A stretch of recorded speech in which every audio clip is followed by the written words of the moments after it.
अस्सलाम वालेकुम नाजरीन, मैं हूं आपकी होस्ट एनिशा और आप देख रहे हैं K21 न्यूज़ और हमारा शो हेल्थ 21 जो कि जानिब है ईसा लेबॉर्ट्री के। आज का हमारा टॉपिक है जी फिज़ियोथेरेपी और हमारे साथ मौजूद हैं फिज़ियोथेरेपिस्ट डॉक्टर मेहरान हैदर। उनको वेलकम करते हैं। अस्सलाम वालेकुम, कैसे हैं आप? अल्हम्दुलिल्लाह, अल्लाह का शुक्र है। अच्छा, सबसे पहला मेरा सवाल आगाज़ मैं घुटनों से करती हूँ, क्योंकि घुटने एक ऐसी चीज़ है कि जो अगर ठीक है, पेन नहीं है, कोई मुश्किल नहीं है, तो आपकी ज़िंदगी बहुत आसान है। और अगर कोई हल्की सी भी तकलीफ़ है तो ज़िंदगी के साथ आपकी रफ्तार भी बिल्कुल कम हो जाती है। तो मुझे बताइए, घुटनों की कितने इकसाम होती है घुटनों की बीमारी की? क्योंकि हमें तो बहुत कम चीज़ों का पता है, बेसिक चीज़ों का पता है, जो कि हमें कभी अगर लाइफ में हमारी फैमिली में किसी को हुआ या हमने कहीं से सुना, तो हमें उन चीज़ों का पता है। तो कितनी इकसाम हैं घुटनों की बीमारियां, क्या क्या हैं जिसकी वजह से और मसाइल बन सकते हैं? देखिए, घुटने सबसे पहले तो हमारे जो सबसे ज़्यादा जो वेट बेरिंग जॉइंट है वो हमारे नी है। ठीक है, नी के अंदर बहुत सारी प्रॉब्लम्स आ सकती हैं, जिसमें ऑस्टियोआर्थराइटिस आ रहा है। ठीक है, एक बीमारी है जिसको कॉन्ड्रोमलेशिया पटेला कहते हैं, कि जिसके अंदर पटेला और जो हमारी ऊपर की बोन है और उसके बाद फीमर बोन है, हाँ। उसके दरमियान एक फैट पैड होता है, वो इन्फ्लेम हो जाता है। तो ठीक जब है। उस पर कंप्रेशन आती है तो पेन आता है। पेन आता ठीक है, क्वाड्रिसेप प्रॉब्लम्स आ सकती हैं, क्वाड्रिसेप मसल्स हैं तो उसकी टेंडन इंजरीज हो सकती हैं। फिर उसके अलावा क्वाड्रिसेप शॉर्टनिंग में जा सकता है। उसके अलावा हमारी स्पोर्ट्स इंजरीज हैं, मेनिस्कल इंजरीज हैं। चले हम पहले नी पे आ जाते हैं, हम जी, घुटनों जी। पे बाद में आते हैं। हम स्टार्ट जो है ना वो नीचे से लेते हैं, नी की तरफ से लेते हैं, फिर हम घुटने पे बाद में आते हैं। नी की आप बता रही हैं, ठीक है, आगे जाए। तो मेनिस्कल इंजरीज हो सकती हैं। फिर उसके अलावा कोई फ्रैक्चर्स वगैरह हो सकते हैं, कोई उसके अलावा आपके जो है फ्रैक्चर्स के बाद जो है ना स्टिफनेस, पोस्ट फ्रैक्चर स्टिफनेस हो सकती है, पोस्ट सर्जिकल स्टिफनेस हो सकती है। तो ये सारी जो है नी के अंदर प्रॉब्लम्स आती हैं, जिसकी वजह से जो है बहुत सारे जो है ना प्रॉब्लम्स जो है ना आपको जो है अपनी एक्टिविटीज़ ऑफ डेली लिविंग में आते हैं। तो ख़ास तौर पे पेशेंट जो है वो जो हमारे पास क्लाइंट्स आते हैं मोस्टली, वो परफॉर्म नहीं कर पाते, कि वो कहते हैं हम ज़्यादा देर चलें तो हमें पेन आ रहा है, या हम सीढ़ियाँ चढ़ने लगें तो हमें पेन आ रहा है, सीढ़ियाँ उतरने लगें तो हमें पेन आ रहा है। कुछ ऐसे आते हैं जो कहते हैं हम सीढ़ियाँ ना चढ़ सकते हैं ना उतर सकते हैं। कुछ कहते हैं हम ज़मीन पे नहीं बैठ सकते। कुछ प्रॉब्लम्स उनके इससे रिलेटेड होती है कि हम ज़्यादा देर लंबी ड्राइविंग कर लें तो भी हमें प्रॉब्लम आती है। तो इस तरीके के प्रॉब्लम्स जो है ना नी जॉइंट में ख़ास तौर पे आ जाते हैं। ठीक है। अच्छा, ये जो नी जॉइंट में प्रॉब्लम आते हैं, क्या वो हमारा हेल्दी लाइफ स्टाइल नहीं होता, या हम किसी भी फैशन को कैरी करते हैं, हमें पता नहीं होता कि ये कंफर्टेबल नहीं है और ये प्रॉब्लम का शिकार हम लोग हो सकते हैं? जिस तरह से अगर मैं लड़कियों की बात करूं, अब तो मैं लड़कों की भी बात करूं, क्योंकि बड़ा फैशन, वो शूज़ एक अलग अलग तरीके के बड़े खूबसूरत पहनते हैं, अच्छा भी लगता है और करना भी चाहिए, पर कंफर्टेबल होने चाहिए, जो कि आपको प्रॉब्लम करे। 6-8 घंटे कुछ इस तरह के शूज़ या सैंडल या हील, मैं तीनों चीज़ों की बात कर रही हूँ, अगर तीनों चीज़ें आप 6 या 8 घंटे पहनते हैं तो वो नी को कितना प्रॉब्लम दे सकता है? या किसी भी सैंडल या किसी भी शूज़ को, ये अलग अलग सवाल कर रही हूँ, कितने घंटों के लिए आप उसको पहन सकते हैं? जितना दबाव और प्रेशर है, क्या ब्लड सर्कुलेशन पे भी प्रॉब्लम आती है? ये थोड़ा सा मुझे डिटेल में अगर आप बताएं। देखिए, सबसे पहले तो ये है कि बायोमैकेनिक्स, जब आप हील पहनते हैं या फ्लैट शूज़ पहनते हैं या ऐसे शूज़ पहनते हैं जिसमें आपका सपोर्ट जो है फुट को कम हो, तो वो आपकी बायोमैकेनिक्स ऑफ द जॉइंट को डिस्टर्ब करता है। जब आपका जॉइंट जो है वो अलाइन ही नहीं है जो उसकी नॉर्मल बायोमैकेनिक पोजीशन है, तो ऑब्वियस सी बात है वो प्रेशर एक्सर्ट होगा उसके ऊपर। प्रेशर एक्सर्ट होने की वजह से वो जॉइंट जो है अपनी नॉर्मल पोजीशन से हट जाएगा। जब एक चीज़ अपनी नॉर्मल पोजीशन से हटती है तो वो एबनॉर्मल पोजीशन पे जब आए तो ऑब्वियस सी बात है वो स्ट्रेच होते हैं। स्ट्रेच होने की वजह से फेशिया जब आपका स्ट्रेच होगा तो ऑब्वियस सी बात है कि भाई वो उसने जो है ना उस जगह पे लोड ज़्यादा लिया। ठीक है। लोड ज़्यादा होने की वजह से वो आपको पेन करेगा। तो सिर्फ और सिर्फ जो बेसिक है ना इस वक्त, कि आप अपनी जो नॉर्मल रूटीन लाइफ है, अपार्ट फ्रॉम फैमिली फंक्शन, उसमें तो हर कोई जॉगर्स नहीं पहन सकता। तो आप कंफर्टेबल शूज़ पहने, या फिर जिनके सोल्स, शूज़ के सोल्स थोड़े से जो है ना उनकी थिकनेस ज़्यादा हो, वो पहन सकते हैं, ताकि जो है ना वो आपके जो है ना फुट को प्रॉपर नॉर्मल पोजीशन में रखे। ठीक है। उसके अलावा जॉगर्स, मोस्ट इंपॉर्टेंट, जॉगर्स बहुत ज़्यादा जो है ना वो इफेक्टिव होते हैं। आप वॉक कर रहे हो, ऑफिस वर्क वगैरह हो, तो उसमें जॉगर्स जो है बहुत इंपॉर्टेंट रोल प्ले करते हैं। आपका फुट एक तो सपोर्टेड पोजीशन में रहता है और आपकी नी टू फुट टू बैक, आपकी बायोमैकेनिक्स जो है ना बहुत प्रॉपर रहती है। जब बायोमैकेनिक्स आपके जॉइंट की प्रॉपर है तो आप जो है ना इन तरह के पेन से बचे रहेंगे। ठीक है। अच्छा, हमें जब हम कोई बहुत ज़्यादा हील और इस तरह के सैंडल्स वगैरह पहनते हैं तो हमारे पैर जो हैं अगर वो देखा जाए तो वो यूं होते हैं। आप क्या समझते हैं, क्या इतना जो है इस तरह से एक आगे जो है वो इतना प्रेशर और पीछे से यूं उठा हुआ, वो कितनी तकलीफ को जो है खुद हम लोग बुलाते हैं, और कितनी हद तक हमें हील पहननी चाहिए या पाँव का प्रेशर इस तरह होना चाहिए? थोड़ा सा अगर ये हमारे देखने वालों को समझाएं। आज का टॉपिक बहुत अच्छा माशाल्लाह, तो बहुत सारी चीज़ें कवर हो सकती हैं। देखिए, इसमें सबसे पहली चीज़ तो ये है कि जब वो आपका ये पोजीशन आएगी हील के अंदर जी, आपकी हील रेज हो गई है, हील रेज होने की वजह से आपके जो मसल्स हैं वो स्ट्रेच पोजीशन में आए। अब जब वो स्ट्रेच हो रहे हैं तो ऑलरेडी वो इतना लोड बर्दाश्त नहीं कर सकते। एक चीज़ है, जब आप रबर बैंड को भी एक हद तक स्ट्रेच करेंगे तो वो उसके बाद उसने टूटना है, ठीक है। तो स्ट्रेच पोजीशन के अंदर जब वो उसने एक हद तक रहेगा, उसके बाद उसने आपको पेन कॉज करना है। पेन के बाद उसमें माइनर ट्रॉमाज होने स्टार्ट हो जाते हैं। जब ट्रॉमा होना स्टार्ट होगा तो वो आपको फिर जो है ना वो कांस्टेंट पेन की तरफ लेके जाएगा। तो इन चीज़ों से बचने के लिए आप ये चीज़ जो है ना ये थोड़े टाइम के लिए, हाँ फैमिली फंक्शन है तो आप 2 आवर्स 3 आवर्स के लिए पहन लें, बट ये है कि रेगुलर बेसिस पे आप हील्स को अवॉइड करें तो वो ज़्यादा बेहतर है, क्योंकि वो आपको जो है ना आगे foot, then knee, hip joint, back up to cervical joint तक वो जा सकता है। मतलब ये सिर्फ एक नी का प्रॉब्लम नहीं होगा, फिर ये बढ़ते बढ़ते बढ़ते कहाँ जाएगा? थ्रू आउट द बॉडी, यानी कि आपकी basic alignment of the body जो है ना, बायोमैकेनिक्स ऑफ द बॉडी, उसको ये डिस्टर्ब कर देगा। जब वो डिस्टर्ब होंगी तो ऑब्वियस सी बात है आपको पेन पूरे जो है ना थ्रू आउट जो है ना आएगा। ठीक। अच्छा, मुझे बताएं कि अमूमन हम लोग जब वॉक स्टार्ट करते हैं तो हमें एक चीज़ जो बहुत आसानी से समझ आती है कि अगर आपने अपना वेट कम करना है तो आप वॉक स्टार्ट कर दें। और फिर लोग इतने भी समझदार मैंने देखे हैं कि 2-2 घंटे की भी वॉक करते हैं, वो सांस फूला हुआ बुरा हाल, दूसरे दिन वो उठ नहीं सकते बिस्तर से। तो नी का प्रॉब्लम क्या हद से ज़्यादा वॉक, अगर आपका वेट भी ज़्यादा है, वेट ज़्यादा है प्लस आप वॉक लिमिट से ज़्यादा कर रहे हैं, तो क्या नी को प्रॉब्लम उससे भी हो सकती है? क्योंकि बॉडी का वेट अगर नी पे आ रहा है और फिर आप मुसलसल आधा घंटा, 1 घंटा, 45 मिनट, 1 घंटा 20 मिनट वॉक कर रहे हैं, उसके लिए आप क्या कहना चाहेंगे? देखिए, सबसे पहली चीज़ ये है कि हर चीज़ एक लिमिट में होती है तो वो आपकी बॉडी जो है ना उसको कंपनसेट करती है। अब एक चीज़ लिमिट से आगे जाए तो ऑब्वियस सी बात है कि उसने जो है आपको जो है ना आगे ट्रॉमेटिक इंजरीज की तरफ लेके जाना। आपकी body for suppose 30 minute walk afford कर सकती है, और अगर आप उसको डबल कर देंगे तो आपकी जो है बॉडी जो है उस चीज़ को मेंटेन नहीं कर पाएगी। सो इस चीज़ के लिए सबसे इम्पॉर्टेंट ये है कि जितना आप एक हद तक कर सकते हैं जिस पर आपको लग रहा है कि आपका सांस फूल रहा है या फिर जो है आप उसके बाद नहीं कर सकते, आपको पेन कॉज हो रहा है, मसल्स के अंदर मसल सोरनेस हो रही है, तो उस चीज़ को थोड़ा सा avoid. 30 minutes walks is more than enough for a healthy person.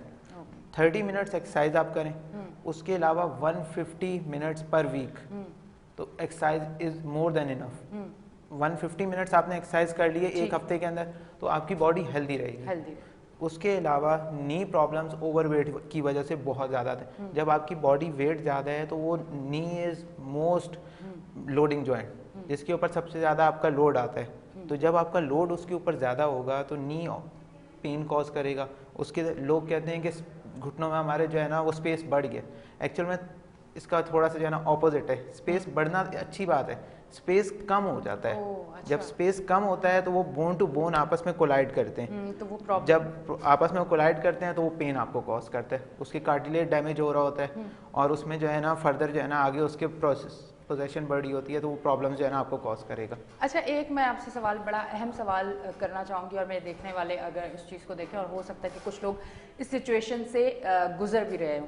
New born baby जो हैं उसमें अब ये चीज़ बहुत ज़्यादा देखी जा रही है। आपको ज़्यादा पता होगा इस बारे में कि जब बच्चे की पैदाइश होती है, नी के जो ऊपर वाला ये साइड जा रहा है वहाँ गैप कम होता है। निक फिट अक्सर ट्रीटमेंट कुछ इस तरह से की जाती है कि उनकी एक्सरसाइज, उनको वो प्लास्टर पहना के उसके बाद एक शूज़ पहनाया जाता है कुछ टाइम के लिए, और कुछ केसेस में ये भी कहा जाता है कि ये गैप कम है, इसमें नेक डाली जाएगी, उसको ऑपरेट किया जाएगा। इस तरह की भी बहुत सारी चीज़ें।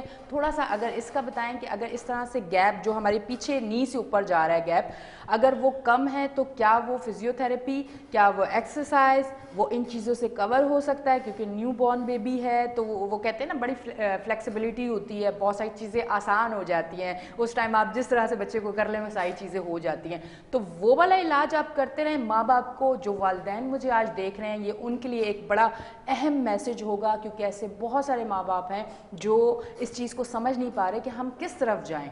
तो क्या वो फिजियोथेरेपी, एक्सरसाइज, प्लास्टर या ये सारी चीज़ें करें, या वो शूज़ पहनाएं, या फिर अगला हल के गैप इसमें कम है, इसमें ऑपरेट करके एक नेक डलेगी तो गैप पूरा होगा और उसके बाद का प्रोसीजर तब स्टार्ट होगा। जिस तरह मैंने सवाल आपसे डिटेल से पूछा है, जवाब इसलिए डिटेल से मांगूंगी क्योंकि ये सवाल मैंने अपने देखने वालों के लिए पूछा है, क्योंकि इस चीज़ से बहुत सारे लोग लड़ रहे हैं इस टाइम पे।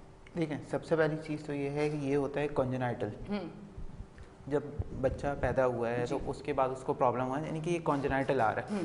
उसके बाद ये है कि उसको पहले देखना पड़ेगा कि उसकी जो है वो ग्रेड कौन सा है। इनिशियल ग्रेड्स होते हैं तो वो विदाउट सर्जिकल इंटरवेंशंस वो इजीली हो जाता है। अगर उसका सिवियरिटी जो है वो इंक्रीज्ड है तो फिर आप ऑर्थोपेडिक या पीडियाट्रिशियन वो उसके अंदर जो है ना कंसल्ट करके वो अगर सर्जिकल इंटरवेंशन पे जाते हैं तो पहले वो सर्जिकल इंटरवेंशन पे जाए। अगर उसका ग्रेड कम है तो वो उसमें ऑर्थोसिस दे के साथ में उसकी जो है स्ट्रेंथनिंग एक्सरसाइजेस जो physiotherapist as well as mother को गाइड की जाती हैं।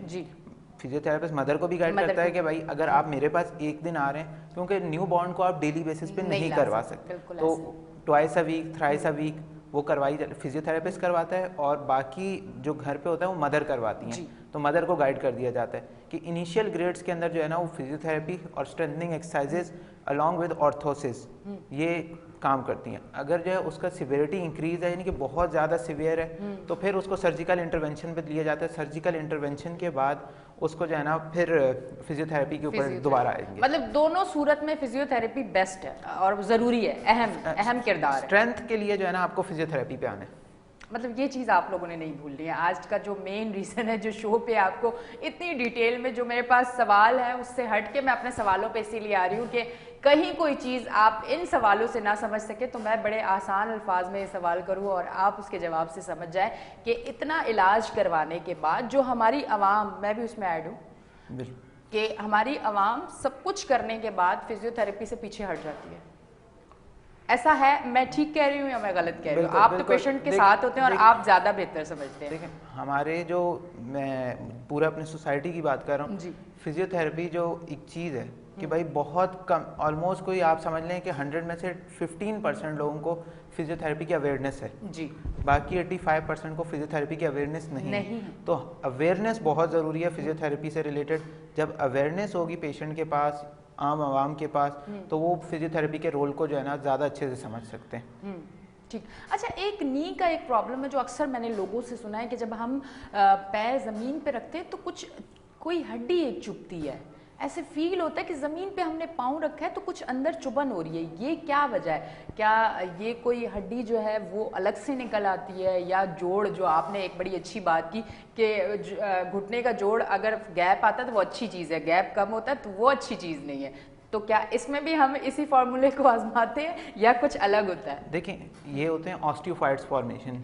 ये ऑस्टियोफाइट्स बनते हैं जो कि आपके जो गोश्त होता है या फिर फेशिया होता है जी, उसके अंदर जब आप वेट बेयर करते हैं तो उसमें वो जाके स्ट्रक होता है। ओके। तो वो जब उसमें जाता है तो वो आपको पेन कॉज करता है। वो जैसे ही फिर आप पैर ऊपर की तरफ करते हैं तो वो दोबारा डीलोड होता है, तो पेन आपको नहीं होता। जब आपका ज़मीन पे पैर लगता है तो आपको फेशिया जो है ना, जब उसमें स्ट्रक करेगा तो वो पेन आपको करेगा।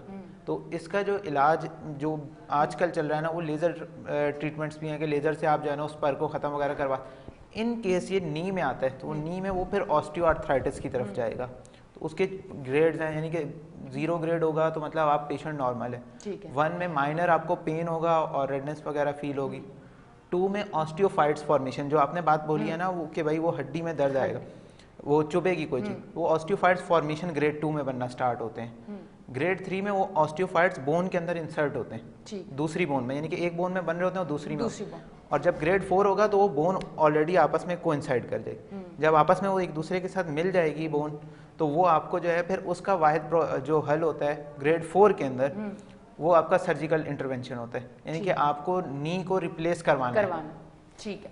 अच्छा, अब थोड़ा सा मैं अब आगे बात को बढ़ाती हूँ, नी से थोड़ा सा आगे अब सफ़र लेके जाते हैं। कुछ लोगों को आपने देखा है कि वो जब चल रहे हो तो वो बैलेंस उनका आउट हो रहा होता है, उसकी क्या वजह है? वो नी है, वो घुटना है, वो कौन सी चीज़ है कि आपके बैलेंस को आउट करती है? कुछ लोगों को आप देखें कि वो यूं यूं करके चलते हैं, मैंने देखा तो मैं समझ नहीं पाई कि आया प्रॉब्लम कहाँ से आती है। वो देखें, बैलेंस आउट के जो इश्यूज हैं वो बेसिकली ब्रेन से होते हैं। ओके, ठीक है, ब्रेन में अगर प्रॉब्लम हो रहा है, ब्रेन में कोई जो है ना इस तरह का प्रॉब्लम है, सेरिबेलम एक पार्ट है जो आपका बैलेंस एंड कोऑर्डिनेशन को कंट्रोल करता है, ब्रेन का पार्ट है। तो जब वहाँ पे कोई प्रॉब्लम आ रही हो तो बैलेंस प्रॉब्लम होता है। ठीक है, इन केस वो जॉइंट से रिलेटेड है प्रॉब्लम के, वो कंपनसेट करके चल रहे हैं, तो उनको नी प्रॉब्लम भी हो सकता है, हिप प्रॉब्लम भी हो सकता है, फुट प्रॉब्लम, बैक प्रॉब्लम। तो अगर वो ड्यूरिंग से वॉक जो है वो प्रॉब्लम कर रहे हैं कि भाई वो कंपनसेट करके चल रहे हैं, तो ये प्रॉब्लम। हाँ, उनको एवरी टाइम बैलेंस के इश्यूज आ रहे हैं तो वो फिर ब्रेन की पैथोलॉजी कोई हो सकती है। ठीक। अच्छा, मुझे बताइएगा, घुटने जो होते हैं ये, अब पहले मैं सुनती थी कि मतलब पहले हम ये बातें सुनते थे कि जब आपकी अच्छी खासी एज हो जाए तो तब कहते हैं कि उठने बैठने में दर्द हो रहा है, तकलीफ हो रही है, या इस तरह के जोड़ों का दर्द या इस तरह से चीज़ें हो रही है। पर अब तो आप बहुत कम उम्र के बच्चे और जवान, जो नौजवान नस्ल है हमारी, उनको भी और बच्चों को भी सुनते हैं तो वो यही वाली चीज़ें जो है वो हमें सुनाई देती हैं। घुटनों की कौन कौन सी ऐसी बीमारियां होती हैं? जैसे आपने कहा कि घुटने का अगर वो गैप ज़्यादा हो तो वो बेहतर है, कम हो तो वो ख़तरनाक है। तो इस तरह कौन सी ऐसी चीज़ें हैं जो तकलीफ़ का बायस बनती हैं? देखें, सबसे पहली चीज़ ये, आजकल जो हमारे पूरे, यानी कि मैं आपको सोसाइटी को लेके चलूँ तो उसमें मैं बताऊँ कि हमारी फिज़िकल एक्टिविटी बहुत कम है। ठीक है, हम लोग ज़्यादातर घर में रहने को प्रेफर करते हैं। पहले होता था हम अपने आप को स्पोर्ट्स एक्टिविटीज़ में इन्वॉल्व रखते थे, अपने आप को दूसरी सोशल एक्टिविटीज़ में इन्वॉल्व रखते थे, तो उसकी वजह से हमारी फ़िज़िकल फ़िटनेस का लेवल ज़्यादा था। अब वो फ़िज़िकल फ़िटनेस का लेवल जब हमारा कम हुआ है तो उसमें हम ज़्यादातर लोग घर में रहते हैं। घर में रहने की वजह से विटामिन डी इनसफिशिएंसी, डेफिशिएंसी बहुत लोगों में बढ़ गई है। अब जब विटामिन डी हमारी बोन्स का मेन सप्लीमेंट है कि बोनी पेन, अगर विटामिन डी कम है तो आपको बोन पेन स्टार्ट होगा, और वो वेट बेयरिंग जॉइंट से ही होता है। तो सबसे पहले तो ये है कि विटामिन डी डेफिशिएंसी। नंबर 2, घर में रहने की वजह से, फिजिकल इनएक्टिविटी होने की वजह से आपके मसल वीकनेस हो गई है। ठीक, मसल वीकनेस होने की वजह से जब आप अपनी एक्टिविटी पे वापसी आएंगे तो आपको दोबारा जो है नी पेन या मस्कुलर पेन स्टार्ट हो जाएगा। फिर उसके अलावा हमारे आजकल जो ट्रैवलिंग के दौरान जो है ना, मोस्टली रोड बहुत ज़्यादा खड्डे हैं, उसमें वो अक्सर तौर पे बाइकर्स वगैरह जो है ना, वो जब चला रहे होते हैं तो उनको बैक प्रॉब्लम आता है। वो उसको कंपनसेट करने के लिए जब चल रहे होते हैं तो मोस्टली जो है ना उनको नी प्रॉब्लम्स आ जाती हैं। एक और मैं केस ये डिस्कस करना चाहूँगा, फुट आर्चेस बहुत इंपॉर्टेंट है। फुट आर्चेस अगर किसी की जो है ना वो रिड्यूस हो, तो वो भी आपको जो है ना knee to hip and then back problems cause कर सकती हैं। ये मैंने रिसेंटली ये 2 से 3 केसेस देखे हैं जिनकी फुट आर्चेस जो है प्रॉपर नहीं थी, जिसकी वजह से उनको बैक तक पेन जो है रेडिएट हो रहे हैं। बिल्कुल। तो इस चीज़ के ऊपर भी बहुत ज़्यादा फोकस किया जाए कि अपनी आर्चेस के ऊपर जो है ना देखें कि अगर जो है आपको प्रॉब्लम पैर से स्टार्ट हुआ है, और चेक करें कि अगर आपकी आर्चेस रिड्यूस हैं तो उसके ऊपर आप काम करें। ठीक है जी। अब शो का टाइम जो है, ये आज का जो शो है ये पता ही नहीं चला मुझे कैसे टाइम, हम बहुत सारी चीज़ें और बहुत अच्छे से हमने उसको, सवालों को, जवाब को, हर एक छोटी छोटे पॉइंट को हम लोगों ने उठाया, बड़ा अच्छा लगा। और अभी तो बहुत सारी चीज़ें और भी थी आपसे बात करनी थी, पर टाइम जो है वो बिल्कुल आखिर लम्हे है। आप कोई मैसेज देना चाहें हमारे देखने? मैसेज सिर्फ यही है कि अपने आप को फिज़िकल एक्टिव रखें। अगर आप फिज़िकली एक्टिव हैं तो आप अपनी जो है ना सारी जो एक्टिविटीज़ ऑफ डेली लिविंग है वो अच्छे से परफॉर्म कर सकते। ख़ास तौर पे आप जो है जब अपनी बॉडी को एक्टिव रखेंगे, अपने आप को प्रॉपर डाइट लेंगे, प्रॉपर पोस्चर रखेंगे और प्रॉपर फुटवेयर रखेंगे, तो आप जो है अपनी जितनी भी एक्टिविटीज़ हैं वो सारी इजीली परफॉर्म कर सकते हैं। Thank you very much. आप तशरीफ़ लेके आए, बहुत अच्छा लगा। इसी तरह आपका ईसा लैब का हमारे साथ रहेगा साथ, और इसी तरह K21 न्यूज़ जो आपकी, हम सब की, कराची वालों की जान है। K21 न्यूज़ क्योंकि है कराची का चैनल, और हमारा शो हेल्थ 21 जो कि है ईसा लेबॉर्ट्री की जानिब से एक खूबसूरत तोहफ़ा हमारे देखने वालों के लिए। अब तक के लिए इतना ही। अपनी होस्ट एनिशा को दें इजाज़त, फिर मिलेंगे। अल्लाह हाफ़िज़।